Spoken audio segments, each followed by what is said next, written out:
So how do you delete multiple contacts on your iPad at once? Let's get started. If you're new on this channel, make sure you subscribe so you never miss anything important. Well, you go to your contacts application as usual. I assume that you are using the Apple contacts like that.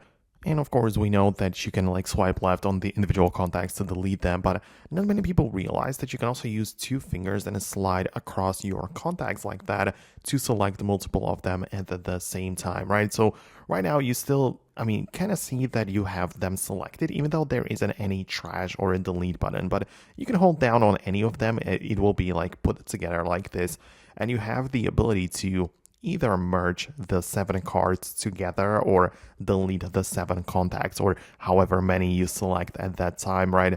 And you will be able to do it at the same time, right? So it's not the most intuitive thing, because I would still prefer to not just use the gesture but manually select as many contacts as I want, but at least we can do it this way and not just delete them one by one. So it kind of works out this way for me.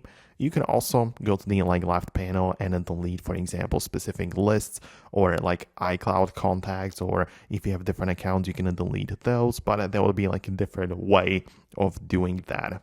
So let me know in the comments below if you managed to make it work on your device specifically. Most definitely subscribe so you never miss tutorials and explanations like this one, and I'll talk to you later in the upcoming videos as well.